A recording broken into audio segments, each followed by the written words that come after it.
संतोष जी ने बताया कि NACS national association of civil servants for Bihar and Jharkhand, तो NACS एक मूवमेंट के रूप में ऑलरेडी बन चुका है और इसमें हर साल जो है कम से कम 40 से 50 ऑफिसर्स जुड़ते जाते हैं और ये कारवां आगे बढ़ते जा रहा है।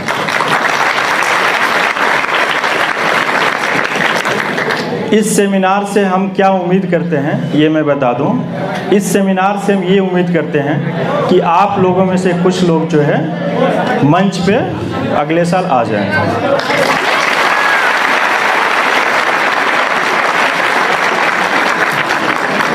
तो इस प्रोग्राम को आगे बढ़ाते हुए, चूँकि हम लोग अब थोड़े पुराने ऑफिसर हो गए, आप लोग नए टॉपर्स को सुनिए और अभी हम प्रोग्राम को स्टार्ट करने जा रहे हैं और मैं इनवाइट करूंगा शुभम कुमार को कि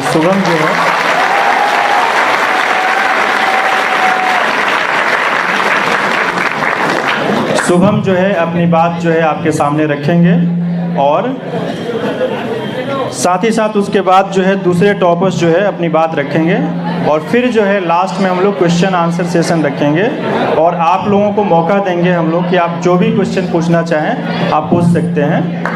तो इस लाइन पे हम लोग आगे बढ़ते हैं। ओके शुभम, चलिए।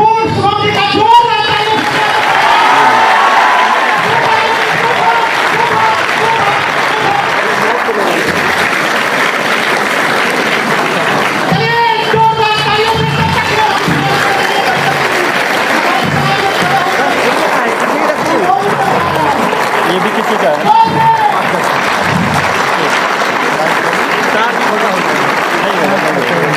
ठीक है, यहीं से आराम से।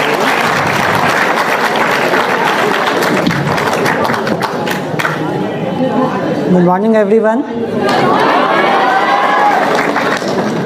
मंच पे उपस्थित संतोष सर, विजय सर और सौरभ सर और अन्य सेलेक्टेड कैंडिडेट्स, यहाँ पे आए हुए सारे स्टूडेंट्स या उनके पेरेंट्स, सबको अभिनंदन।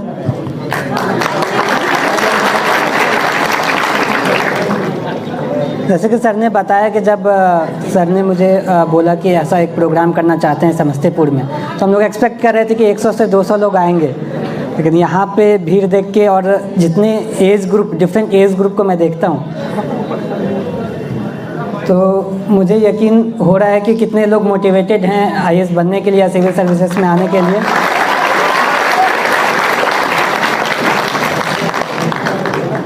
मैं कुमरी गांव कटिहार डिस्ट्रिक्ट का रहने वाला हूं और जो IAS बनने का जो सपना है वो मैं आपके तरह ही बहुत साल पहले देखा था और फिर जब मैं अपने स्कूल में था तो उस समय मुझे लगा कि पहले स्कूल की पढ़ाई को अच्छे से कर ले। मैं अपने मैट्रिकुलेशन पे फोकस किया। फिर उस टाइम मुझे लगा कि थोड़ा IIT का तैयारी कर लेते हैं। IIT की तैयारी की तो उसमें मेरा सिलेक्शन भी हो गया। 2014 से 2018 में IIT बॉम्बे में सिविल इंजीनियरिंग किया। फिर 2018 से जब मैं अपने कॉलेज के फाइनल सेमेस्टर में था तो मैं अपना प्रिपरेशन जो है मैंने स्टार्ट किया। ये जो सिविल सर्विसेज या IAS बनने का जो ड्रीम होता है, जनरली जैसे मेरे साथ हुआ कि वो एक दिन का सपना नहीं था कि एक दिन ऐसे उठे और मन किया कि अब IAS बनते हैं, वैसा नहीं था। वो ग्रेजुअल प्रोसेस था और जनरली जब आप कोई एक सपना देखते हैं, जब आप कोई किसी चीज़ का एम करते हैं, आप कोई चीज़ बनना चाहते हैं, तो वो चीज़ जो है वो आपके जहन में होनी चाहिए। वो बाई कन्विक्शन वो आना चाहिए कि आप वो क्यों बनना चाहते हैं। कि अगर आप कुछ भी कोई भी चीज़ मुकाम हासिल करना चाहते हैं तो आप वो क्यों करना चाहते हैं। जब ये आपका क्लियर होगा, सामने वाले प्लीज़ बैठ जाए, थोड़े पीछे वालों को देखने में दिक्कत हो रही है। आप लोग बैठ जाओ। आपके लिए आ गया है और जो भी थोड़ा असुविधा हो रही है उसको झेल के और जो पाने वाले हैं जिन चीज़ों को उसके लिए हम लोग यहाँ थोड़ा सुनिए। पानी पानी में और सुने हुए चीज को हाथ के साथ करना। बैठ जाइए, बच्चे जितने बैठ वही बैठना, सुनना है। बैठ जाइए, पीछे वाले को देखने में आसानी होगी। बैठ जाइए, आगे वाले सारे लोग फिर उठाई कर बैठ जाइए।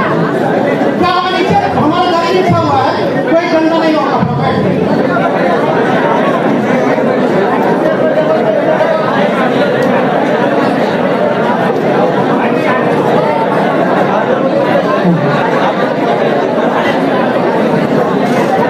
सो ये मैं जो एम की बात कर रहा था कि अगर आप कुछ भी चीज़ बनना चाहते हैं तो वो एक आपके अंदर से आना चाहिए कि आप क्यों बनना चाहते हैं। जब आपका ऐसे क्यों क्लियर होता है कि आप उस चीज़ को क्यों अचीव करना चाहते हैं, तो फिर जो मोटिवेशन होता है या जो हार्डवर्क चाहिए, जो कंसिस्टेंसी चाहिए, सो वो सारा चीज़ अपने आप जो है वो आप कर लेंगे। मेरा जो IAS बनने का सपना था वो इसलिए था कि शुरुआत में मुझे लगा कि जो है कि मैं काफ़ी बड़े पैमाने पे मैं बदलाव ला सकता हूँ और लोगों के लिए कुछ कर सकता हूँ। लेकिन फिर लगा कि ऐसा क्यों करना चाहिए, ऐसा मुझे क्या मिल रहा है। सो ये मुझे कॉलेज के 3rd ईयर में मुझे जो सेकेंड लास्ट ईयर था वहाँ पे ये यकीन हुआ कि जब मैं लोगों के लिए कुछ करता हूँ, कोई चेंज अगर आता है, इवन दो अगर लोगों को नहीं पता है किस व्यक्ति के वजह से वो चेंज आ रहा है, लेकिन एक पॉजिटिव चेंज जब समाज में आता है तो मुझे काफ़ी सेटिस्फैक्शन मिलता है, मुझे एक अंदरूनी एक सेटिस्फैक्शन मिलता है। तो ये चीज़ जो है वो मैं कॉलेज में, चूँकि मैं लीडरशिप रोल्स में था अपने हॉस्टल में, सो वहाँ पे जब मैं दूसरों के लिए काम करता था तो मुझे एक सेंस ऑफ सेटिस्फैक्शन मिलता था। सो आई थिंक आपका भी अगर जो एम है वो अगर क्लियर हो कि वो आप क्यों बनना चाहते हैं, तभी आप किसी भी एग्जामिनेशन की जो है वो तैयारी करें।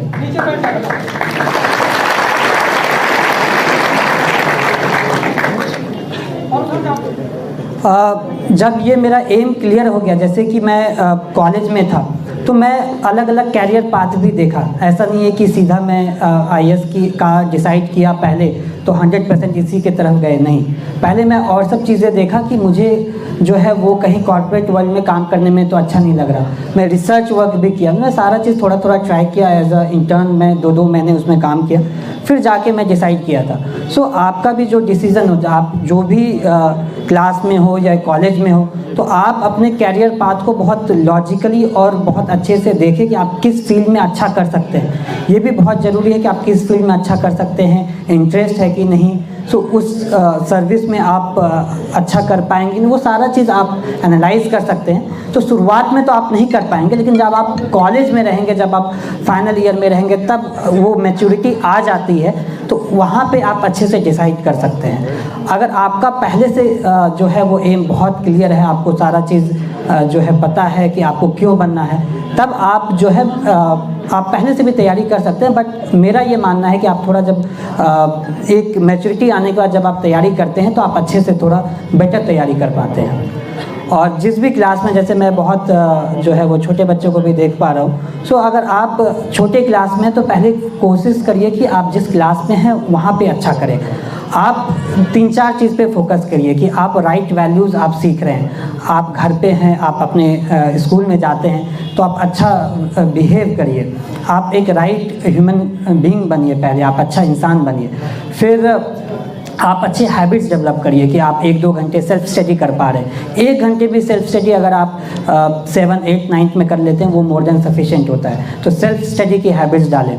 आप खुद को एनालिसिस करने, आपको खुद को एनालाइज करने का जो है ये चीज़ आना चाहिए कि आप कहाँ पे वीक हैं, आपके स्ट्रेंथ एरिया कहाँ है। अगर आप स्कूल में अच्छा परफॉर्म नहीं कर पा रहे हैं तो किस वजह से नहीं कर पा रहे हैं। सो ये सेल्फ एनालिसिस ये बहुत इंपॉर्टेंट रोल प्ले करता है। इनफैक्ट जब मैं प्रिपरेशन में था तो ये सब चीज़ें जो मैं डेवलप किया स्कूल डेज में, जैसे सेल्फ एनालाइज करना, अपने स्ट्रेंथ एंड वीकनेस को जानना, फिर उस पर वर्क अपॉन करना, फिर एक प्लानिंग करना, तो ये सब चीज़ मुझे प्रिपरेशन में सबसे ज़्यादा हेल्प किया। सो जैसे मैं क्लास 6 में एक नए स्कूल में गया था पूर्णिया बिहार में। सो मेरा परफॉर्मेंस उतना अच्छा नहीं था, मैं लगभग 35 से 40 के बीच में मेरा रैंक रहता था। 7th में भी यही हुआ।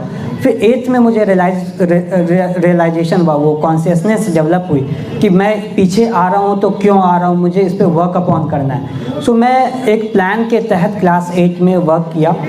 जो जो वीकनेस थी, स्मॉल चीज़ें थी, जैसे रिवाइज़ करना, मैं कम रिवाइज़ करता था एग्जामिनेशन से पहले, या कौन सा पेन इस्तेमाल करना है, मेरे क्वेश्चंस छूट जाते थे। तो ये सब चीज़ पे मैं वर्क किया और ऐसा हुआ कि क्लास 8 में मेरा रैंक जो है वो 35 से फिर सेकंड स्थान पे जो है मैं विदिन 1 ईयर जो है ये मेरा प्रोग्रेस हुआ। और उस टाइम मैं 2-3 चीज़ें सीखा, मैं शेयर करना चाहूँगा। पहला कि आप जब एक प्लान और स्ट्रैटेजी के तहत आप मेहनत करते हैं तो उसका एक अलग इम्पैक्ट होता है। आपका गोल क्लियर है कि आपको इतना रैंक लाना है या इस एग्ज़ाम में क्वालिफाई करना है, लेकिन उसका जो पाथ है वो अलग अलग हो सकता है। तो एक प्लानिंग और स्ट्रैटेजी बनाना बहुत, सबसे पहला काम जो होता है वो ये होता है कि आप प्लान करें, वो बहुत इंपॉर्टेंट रोल प्ले करता है। सो एक प्लान करिए। फिर दूसरा चीज़ जो मैं सीखा कि आपको दूसरों से कंपटीशन नहीं करना है, आपको खुद से कंपटीशन करना है। अगर मेरा ये परफॉर्मेंस आज जो भी है, मैं अगला दिन मैं उससे बेटर करूँगा। सो ये चीज़ आप मन में ठान लें कि आपको दूसरों से मतलब कंपैरिजन नहीं करना, कंपटीशन खुद से करना है। आपको हमेशा एक बेटर वर्जन ऑफ योरसेल्फ बनना है। जैसे मैं अपने यूपीएससी की भी प्रिपरेशन में अपने टेबल के आगे ऐसे एक कोट लिख के रखा था वो कि I have to become a better version of myself. हर दिन मैं कोशिश करूँगा कि मैं अपना एक बेटर, अपने मेरे पर्सनालिटी, मेरे नॉलेज में कुछ वैल्यू एडिशन हो, कुछ गेन हो और एक मैं बेटर व्यक्ति, एक अच्छा इंसान बन के मैं निकलूँ।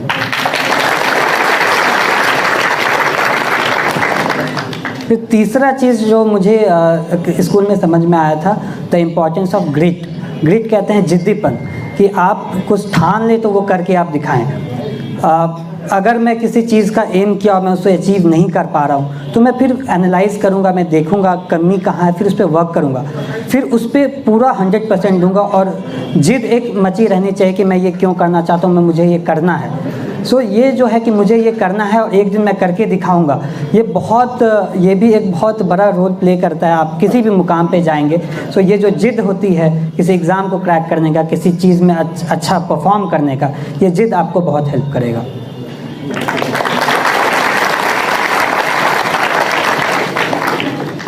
सो ये जनरली ये सब मैं अपने स्कूल डेज़ में सीखा। और फिर ये जब मैं जेईई का तैयारी कर रहा था, मैं जब आईआईटी जेईई की तैयारी कर रहा था उसमें भी फिर मैंने यही जो है वो मैं कोशिश किया इस चीज़ को इम्प्लीमेंट करने का। तो यहाँ पे भी क्या होता है कि मैं जहाँ पे भी जाता हूँ, आगे वाले थोड़े बैठ जाएं तो पीछे वाले को देखेंगे।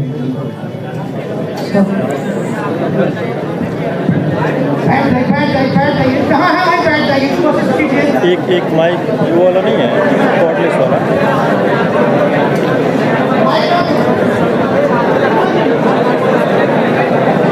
सो जब आप किसी भी एग्ज़ाम का तैयारी करें तो मेरा ऐसा मानना रहता था कि अब मैं शुरुआत में जाके बहुत अच्छा कहीं पे भी परफॉर्म नहीं करता था। जैसे स्कूल में गया तो क्लास 6-7 में उतना अच्छा परफॉर्म नहीं किया। फिर जब मैं 11th-12th में गया तो मैं चिन्मय विद्यालय बोकारो से पढ़ा था। सो वहाँ पे भी मेरा इनिशियल जो रैंक्स आते थे वो अच्छे नहीं आते थे, लेकिन हर जगह या यूपीएससी प्रिपरेशन या कॉलेज हो तो शुरुआत में मेरे जो ग्रेड्स होते थे, जो परसेंटेज आता था वो अच्छा नहीं होता था। लेकिन मैं हमेशा जो है वो सेल्फ एनालिसिस पे बहुत फोकस करता था। मैं हमेशा देखता था कि मैं कहाँ जा रहा हूँ, मेरा जो एम है उससे मैं डेविएट तो नहीं हो रहा। सो हर जगह मेरा फिर परफॉर्मेंस धीरे धीरे करके इम्प्रूव होता था। तो इसलिए मैं कहना चाहता हूँ कि the importance of incremental improvement, थोड़ा थोड़ा करके आपको सीढ़ी चढ़ना है, थोड़ा थोड़ा करके आपको इम्प्रूवमेंट करना है। सो इससे क्या होता है कि आप एक दिन में, हो सकता है आप एक दिन में कुछ नहीं कर पाए, लेकिन आप धीरे धीरे करके साल के एंड में, 2 साल के एंड में आप अच्छा करेंगे। तो 11th में जैसे मेरे अच्छे परसेंटेज नहीं आए, और इसी तरीके से जब मैं कोचिंग में 11th में था, फिर बोकारो से मैं जेईई की प्रिपरेशन कर रहा था, तो वहाँ पे भी परफॉर्मेंस अच्छा नहीं था। लेकिन 12th के एंड में आते आते मैं जो है वो स्कूल का वन ऑफ द टॉपर भी रहा 12th बोर्ड में, और फिर जो है वो जेईई में सिलेक्शन भी हुआ। लेकिन जब मैं यूपीएससी का प्रिपरेशन स्टार्ट किया तो एक चीज़ मुझे ऐसा लगा कि आपका जो भी बैकग्राउंड है वो उतना मैटर नहीं करता। जब आप यूपीएससी के प्रिपरेशन में आते हैं तो आप ऑलमोस्ट सेम पायदान से स्टार्ट करते हैं। जैसा कि मैं बताता हूँ कि जब मैं कॉलेज में था तो न्यूज़पेपर वगैरह कुछ पढ़ता ही नहीं था। सोशल साइंस का अच्छा खासा वेटेज होता है यूपीएससी में, तो उसके बारे में कुछ पता नहीं था। सो वो कुएं के मेढक की तरह था कि मैं टेक्निकल सब्जेक्ट्स को जानता हूँ लेकिन बाहर की दुनिया में क्या चल रहा है कुछ पता नहीं था। जब मैं तैयारी स्टार्ट किया जनवरी 2018 में, जनवरी 2018 में मैंने अपनी यूपीएससी की जर्नी स्टार्ट की। वहाँ पे जो है मुझे बहुत सारी मुश्किलें आई।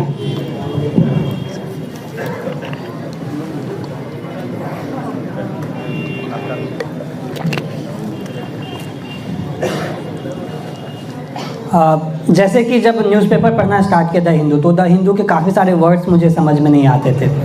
फिर जब आंसर राइटिंग स्टार्ट किया तो एक पैराग्राफ लिखने में मुझे 15 मिनट लग गए, जबकि 1-2 मिनट लगता है इनिशियली इंट्रोडक्शन लिखने में। ये प्रॉब्लम आया कि लिख नहीं पा रहा हूँ क्योंकि 4 साल से कुछ लिखा नहीं। फिर जो है इंग्लिश में प्रॉब्लम आई, वर्ड्स वगैरह समझ में नहीं आते थे। मैं फिर जो है इसमें वर्क करना स्टार्ट किया। डिक्शनरी जैसा मैं मेंटेन करता था, वर्ड्स की मीनिंग लिखता था। धीरे धीरे करके 3-4-5 महीने में जो है वो फिर लैंग्वेज पे धीरे धीरे कमांड जो है वो आना स्टार्ट हुआ। फिर आंसर राइटिंग जो है उसमें मेरा इम्प्रूवमेंट हुआ, कम टाइम में मैं जो है वो आंसर लिख पा रहा था। आपकी समस्याएं अनगिनत हो सकती है, काफ़ी सारी समस्याएं हो सकती है। आपका हेल्थ का इश्यूज़ हो सकता है, घर की समस्याएं हो सकती है, काफ़ी सारी समस्याएं हो सकती है। लेकिन जब आप किसी बड़े चीज़ का एम करते हैं तो आप कोशिश करें कि हर चीज़ का सॉल्यूशन निकले। आप सॉल्यूशन ओरिएंटेड रहें, हर चीज़ को एनालाइज करें और जो भी प्रॉब्लम है सर उसको सोचें कि 2 साल तक मैं इग्नोर करूँगा, है ना। इग्नोर करें और अपने लक्ष्य के प्रति जो है वो एकाग्र होकर आप पढ़ाई करें। जैसे मेरे घर में भी कुछ प्रॉब्लम्स हैं, कोई रिलेटिव्स हैं, जो भी है, तो मेरे मम्मी पापा जो पेरेंट्स जो फैमिली का सपोर्ट मिला वो कभी भी मुझे घर की समस्या कभी नहीं बताते थे। सारा चीज़ बोलते थे अच्छा चल रहा है, तुम अच्छे से पढ़ाई करो।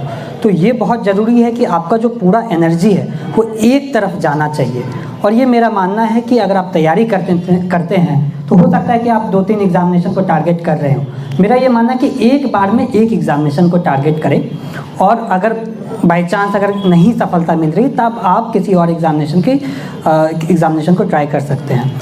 अगर ओवरलैप है सिलेबस में, जैसे यूपीएससी है, बीपीएससी है, अगर ओवरलैप है और एग्जामिनेशन डेट्स जो है वो कोइंसाइड नहीं कर रहे हैं, आपका प्रिपरेशन इम्पैक्ट नहीं हो रहा है, तभी आप एग्ज़ाम दें। मैं बीपीएससी का सोचा था, अपने पहला अटेम्प्ट में दिया भी नहीं था। पहला अटेम्प्ट दिया था 2019 में और रिज़ल्ट नहीं आया था। तो मैं सोचा, लेकिन मेरे घर वाले मुझे बहुत डिस्करेज किए कि नहीं, तुम पहले एक एग्जामिनेशन को 2-3 अच्छे अटेम्प्ट दो, उसके बाद तुम किसी और एग्ज़ाम की सोचना। तो मेरा भी यही सजेशन रहेगा आप लोगों के लिए कि आप पहले एक एग्ज़ाम पे फोकस करें और फिर आपका एनर्जी एक जगह जाएगा तो उसमें आपका इम्प्रूवमेंट ज़्यादा से ज़्यादा होगा। इसी तरह अगर यूपीएससी में देखें तो ऐसा नहीं है कि बहुत ज़्यादा लोग देते हैं। अगर आप और सब एग्ज़ाम में देखेंगे तो उसमें ज़्यादा लोग बैठते हैं। यूपीएससी में 5 लाख लोग बैठते हैं और उसमें भी 50 से 60 हज़ार लोग काफ़ी सीरियस होते हैं, जो सीरियस अटेम्प्ट दे रहे होते हैं। फिर जब आपका प्रीलिम्स में सिलेक्शन होता है तो 10,000 लोगों का सिलेक्शन होता है, लेकिन उसमें से 3 से 4-5 हज़ार ऐसे लोग होते हैं जो उनमें कॉन्फिडेंस नहीं होता है। उनको लगता है कि इस बार प्रीलिम्स हो गया है, अगली बार अच्छे से मेंस देंगे, या उतना अच्छा मेहनत नहीं कर पाते हैं। तो एंड में रियल कंपटीशन जो है वो 4 से 5 हज़ार लोगों में रह जाता है। और फिर जब इंटरव्यू कॉल आता है 2200-2300 लोगों का, फिर वो लेवल प्लेइंग फील्ड हो जाता है। अगर आप इंटरव्यू में अच्छा करेंगे तो आपको अच्छा रैंक के साथ आप निकल सकते हैं। ये सारा जो ये गेम है यूपीएससी का, उसमें कॉन्फिडेंस का बहुत बड़ा रोल है कि आप कितने कॉन्फिडेंट हैं और आपकी तैयारी कैसी है।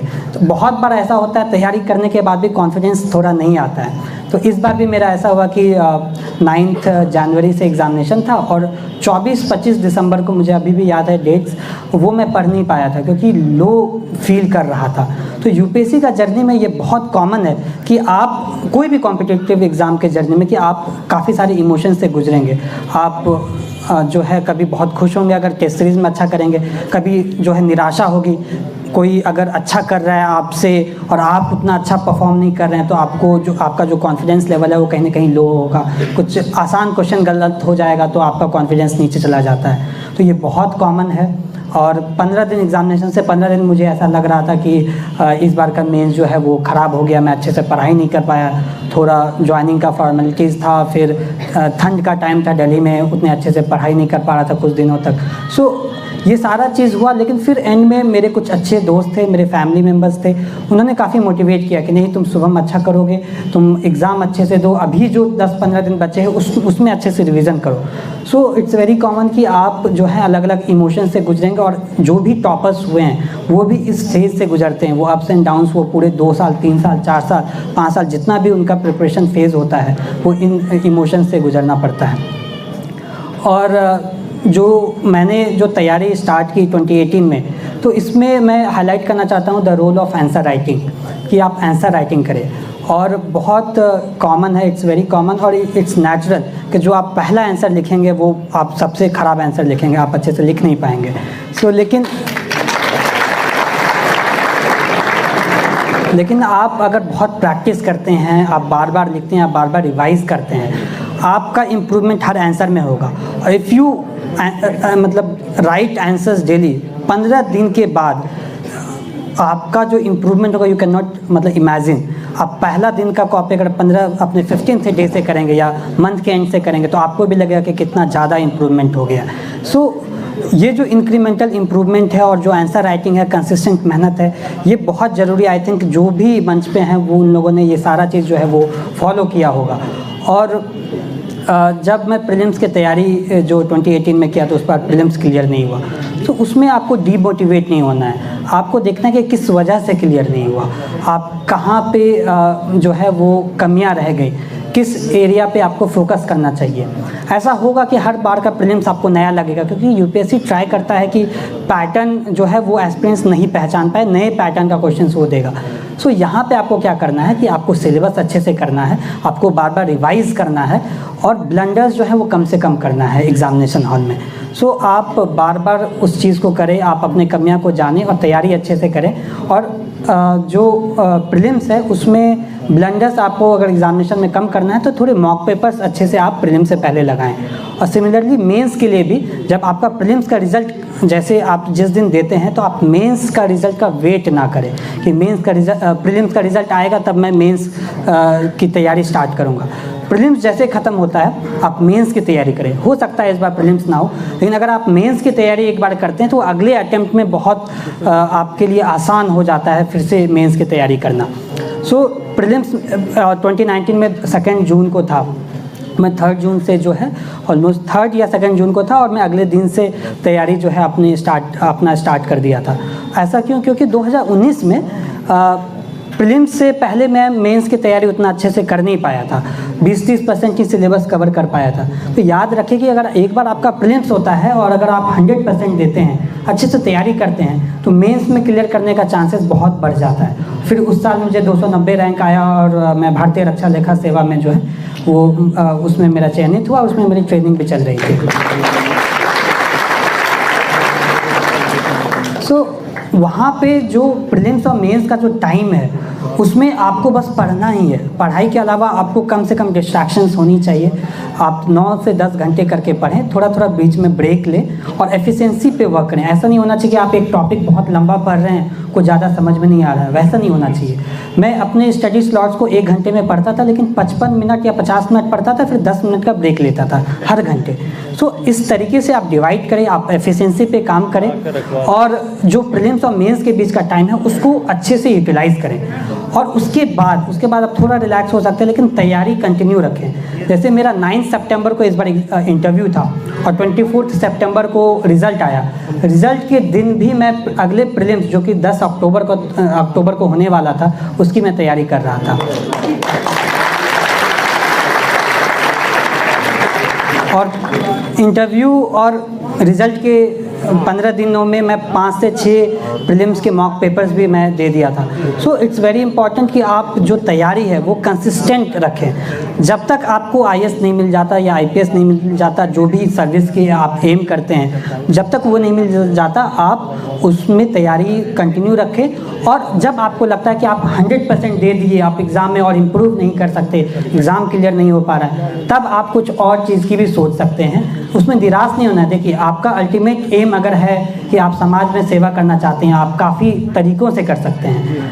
और चूँकि ये कॉम्पिटिटिव एग्ज़ाम है, बहुत लोगों को का नहीं हो पाता है, लेकिन आप अगर 100% दें तो आप में कभी ये खलेगा नहीं बाद में कि मैं 100% नहीं दे पाया, मैं मेहनत नहीं कर पाया, जब टाइम था तो उसको यूटिलाइज़ नहीं किए। सो आपका ये कोशिश होना चाहिए कि आप 100% एग्ज़ाम को दें, तैयारी कंसिस्टेंटली करें, एक प्लान के तहत करें और मॉक पेपर दें, आप जो है आंसर्स लिखें, आप पीयर ग्रुप, आपका जो फ्रेंड सर्कल है 2-3 लोगों का एक अच्छा पीयर ग्रुप बनाएं, उसमें आप डिस्कशन करें। होता क्या कि ये जर्नी बहुत लंबा होता है, तो एक इमोशनल सपोर्ट और एक पीयर ग्रुप अगर बन जाता है तो आप चीज़ें डिस्कस कर लेते हैं, और डिस्कस करने से क्या होता है, चीज़ें याद हो जाती है। तो अगर आप 2-3 लोगों का पीयर ग्रुप बनाते हैं और विद इन पीयर ग्रुप फिर आपको कंपटीशन नहीं रखना है। अगर आपके पीयर ग्रुप में 4 लोग हैं या 3 लोग हैं तो आपको 3 सीट हैं IAS के लिए, तो आप उसके लिए आप फिक्र ना करें, आप with in peer group competition ना रखें, आपस में एक दूसरे को हेल्प करें। और उसका फ़ायदा मुझे 2020 और 2019 दोनों के अटेम्प्ट में बहुत हुआ। 2019 में मेरा स्कूल फ्रेंड मेरे साथ था, तैयारी करते थे, साथ में तैयारी किए, फिर उसका 404 रैंक आया और फिर अभी बिहार कैडर में ही वो IAS ऑफिसर है। सो इसी तरीके से 2020 के अटेम्प्ट में मेरे साथ जो दोस्त थे वो IRS IT में है। सो सबका जो पीयर ग्रुप है वो बहुत इंपॉर्टेंट रोल प्ले करता है। हम लोग काफ़ी चीज़ डिस्कस कर लेते थे, काफ़ी फैक्ट्स, फिगर्स, कमिटीज़, ये सब के जो नाम है वो डिस्कशन करने से ही याद हो जाता है। सो बहुत बड़ा रोल प्ले करता है फैमिली, पीयर ग्रुप, एक अच्छा इन्वायरमेंट, एक अच्छा सपोर्ट सिस्टम। सो अगर आपके पास अगर पीयर ग्रुप नहीं भी है तो भी आप तैयारी कर सकते हैं, लेकिन अगर है तो उसको अच्छे से यूटिलाइज़ करें।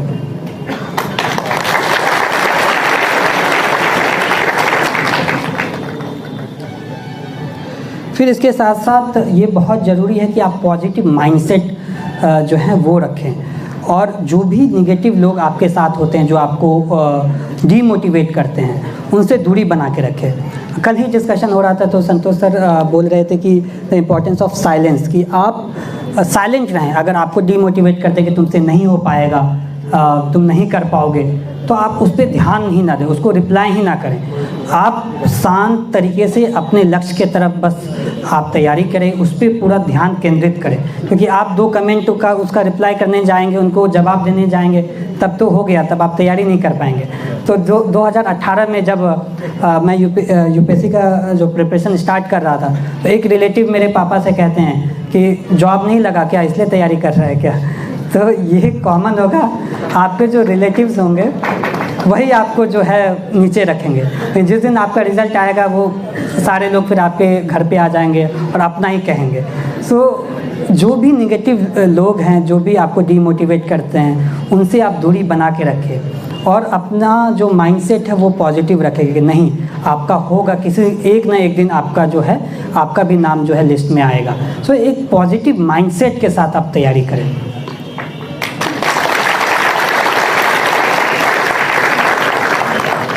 इसके साथ साथ जो भी डिस्ट्रैक्शंस हो रहा है उससे आप दूरी बनाएं। जैसे मैं जब तैयारी स्टार्ट किया तो मेरे काफ़ी सारे दोस्त लोग जॉब कर रहे थे, इधर उधर घूम रहे थे, और वो फेसबुक से थ्रू पता चल रहा था, तो मैं फेसबुक को डीएक्टिवेट कर दिया।